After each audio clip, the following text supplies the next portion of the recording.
सरकारी संपत्तियों को गैर कानूनी तरीके से ट्रांसफर करने की कोशिश केवल तुष्टीकरण करने के लिए कांग्रेस यूपीए की सरकार ने किया था, ये मैं कहना चाहता हूं।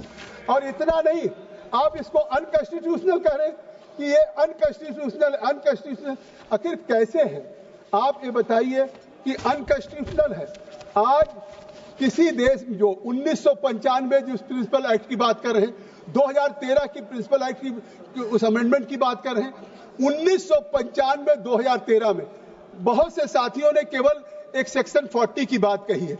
मैं कई सेक्शन हैं, क्योंकि देश को जानना चाहिए कि आज उस 1995 और 2013 में अमेंडमेंट करके इस तरीके से वक्फ बोर्ड को इतनी अनलिमिटेड पावर दी गई और उसको अमेंडमेंट करके कि वो अनलिमिटेड पावर वक्फ बोर्ड की संविधान से ऊपर हो गया। और वक्फ को सेक्शन 40, सुन लीजिए, सेक्शन 40, और हम पढ़ना नहीं चाहते कल्याण जी, हमारे पास किताब भी रखी हुई है 95 का, क्या बात, मैं पढ़ के, मैं सेक्शन का नाम ले रहा हूं, पढ़ के नहीं सुनाऊंगा। सेक्शन 40, और आप पढ़ लीजिए किताब खोल के, सेक्शन 43 उसके 1995-2013 एक्ट में। I am not yielding mister Raja, I have already yielded in JPC committee, I have given you enough time in JPC. अब kindly listen, kindly sit down please. आप, मैं कह रहा हूं वक्फ घोषित करने की संपत्ति सेक्शन 44(3) में इन्होंने कहा कि वक्फ बोर्ड की जमीन, किसी जमीन को, चाहे वो किसी के पास बरसों से हो, और उस जमीन को भी वक्फ घोषित कर सकते हैं। तो ये किसका वायलेशन है? ये वायलेशन है आर्टिकल 300A का, राइट टू प्रॉपर्टी का वायलेशन है। और इन्होंने वो वायलेशन किया है, संविधान का उल्लंघन किया है, कि इसके बावजूद कि हमारे जो वक्फ के है वो article 300A right to property का उल्लंघन किया है। वक्फ बोर्ड बिना किसी सुनवाई के संपत्ति ले नहीं सकता। फिर आप सुन लीजिए, मैं सेक्शन 32 की बात कर रहा हूं। 95 में सेक्शन 32 में किसी भी प्रॉपर्टी को बिना कंपनसेशन के टेक ओवर करने की शक्ति वक्फ बोर्ड को दे दिया गया। ये सेक्शन 32 में, ये भी आर्टिकल 300A का राइट टू प्रॉपर्टी का सीधा उल्लंघन है। फिर वक्फ बोर्ड पे कोई रेवेन्यू डिपार्टमेंट का कंट्रोल नहीं रहेगा, ये सेक्शन 28, सेक्शन 29 में 1995। अब मतलब वक्फ की जो संपत्तियां होंगी वो उन संपत्तियों पे न रेवेन्यू डिपार्टमेंट का न कोई सरकारी संस्था का नियंत्रण रहेगा। इस तरह की असीमित पावर दे दिया। फिर सेक्शन 51 और 52 में उन्होंने कहा कि जब चाहे सरकार वक्फ संपत्तियों को डिनोटिफाई कर सकता है। इस बार अभी तो हमने शुरू किया, मैं चेयरमैन था, अभी मैं बताता हूँ, मैं चेयरमैन था, ये नहीं होगा, समझिए। और सेक्शन सुनिए गंभीर, अरे सुनिए, और ये कहा सेक्शन 6 और 7 में amendment, Kalyan Banerjee kindly take seat. अब now I'm not kneeling. You go through the section 6 and 7. किसी कोर्ट में चैलेंज नहीं किया जा सकता है। 95 के सेक्शन 6 और 7 में वक्फ बोर्ड को इतना पावर दे दिया, सेक्शन 6-7 में, कि वो लोग किसी भी सिविल कोर्ट में नहीं जा सकते। आज का दिन ऐतिहासिक होगा, जब भी वक्फ की चर्चा होगी तो याद किया जाएगा कि राइट टू अपील किसी ने दिया था, तो नरेंद्र मोदी की सरकार ने दिया था। ये अधिकार है, वो रिवीजन की बात करते हैं, रिव्यू की बात करते हैं, गृह मंत्री जी ने जैसे कहा रिट की बात करते हैं, लेकिन अपील का अधिकार जो मौलिक अधिकार होता है वो इस सरकार ने पहली बार देने का काम किया है कि कोई व्यक्ति हाई कोर्ट तक जा सकता है, सुप्रीम। अरे और बैठ जाओ, कहते पसमानदा, हम ये गुड गवर्नेंस की बात है, केवल पसमानदा की बात नहीं कर रहे हैं कि ये कहते हैं कि आप डिवाइड कर रहे हैं, पसमानदा की बात कर रहे हैं, खवातीन की बात कर रहे हैं, बच्चों की बात कर रहे हैं, ऑर्फन की बात कर रहे हैं। क्यों नहीं करेंगे? सच्चर कमेटी ने क्या रिकमेंड किया था?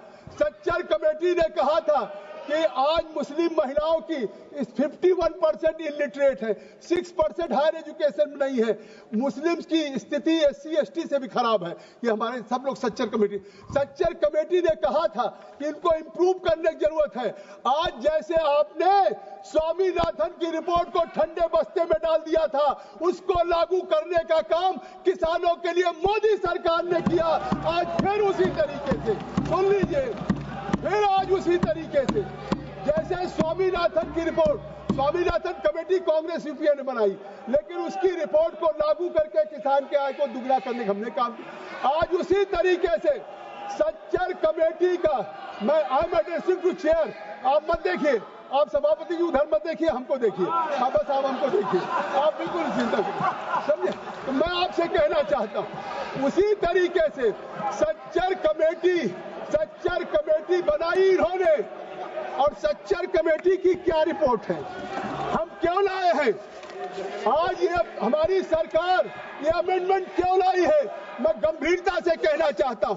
2006 से 14 तक सच्चर कमेटी की रिपोर्ट के बाद भी इस कांग्रेस को चिंता नहीं हुई कि पसमानदा, ओबीसी, खवातीन, ऑर्फन, इन मुस्लिम गरीब लोगों का क्या होगा। अगर उसकी चिंता हुई तो आज मोदी सरकार को चिंता हुई, और केवल चिंता नहीं हुई, आज इस बिल को लाने का उद्देश्य क्या है, इस बिल को लाने, चिल्लाइए मत, इस बिल को लाने का उद्देश्य क्या है।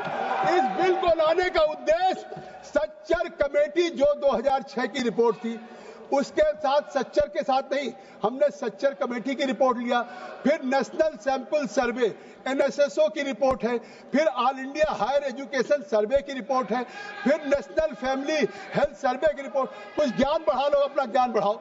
नेशनल फैमिली हेल्थ सर्वे की रिपोर्ट है, एनएफएचएस 2019-21, ये सारी रिपोर्ट के आधार पे ये मोदी सरकार के तीसरे कार्यकाल, अरे 2 मिनट सुनिए, मोदी सरकार के तीसरे कार्यकाल का सबसे महत्वपूर्ण विधेयक है ये संशोधन का, जिसमें कि आज उन पसमानदा को होगा।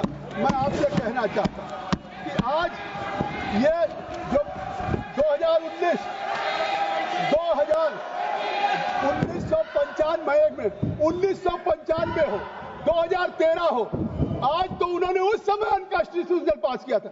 मैं बता दूं कि 1995-2013 में इन्होंने आर्टिकल 14 का उल्लंघन किया, आर्टिकल 15 का उल्लंघन किया, आर्टिकल 19 का किया, आर्टिकल 21 का किया, आर्टिकल 300A का किया।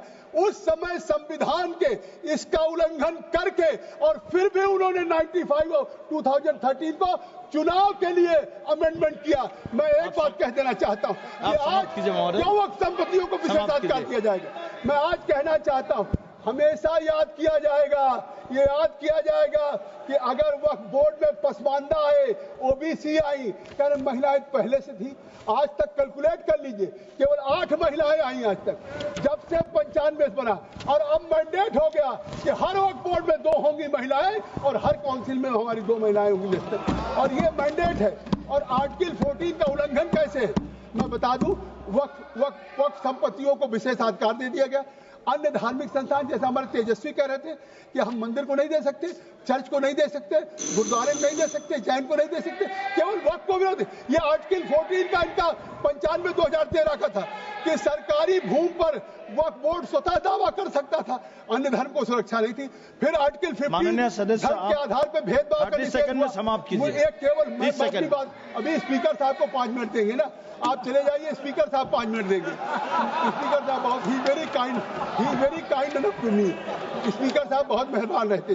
तो मैं अभी शुरू कर रहा था आपके आने पे कि आज ये जो 1995 और 2013 है वो अनकॉन्स्टिट्यूशनल था, और मैं कहना चाहता हूं कि अगर आज ये सरकार आर्टिकल 14, 15, 19 और राइट टू प्रॉपर्टी का जो उस समय उल्लंघन करके और कांग्रेस यूपीए सरकार में उस तरह का लॉ वक्फ को बना करके किसी संपत्ति को वक्फ घोषित कर दिया जाए, आज उसको ठीक करके एक संविधान संशोधन पर कानून बनाने का काम मोदी सरकार कर रही है। और जिस तरीके से मैं आपसे कहना चाहता हूं कि आज जिस तरीके का है, आज ये कहते हैं, अभी उवैसी साहब कह रहे थे कि ये प्योरली, 1 मिनट में बात खत्म करूंगा, प्योरली रिलीजियस बॉडी है, कई केसेस का उदाहरण लोन दिया।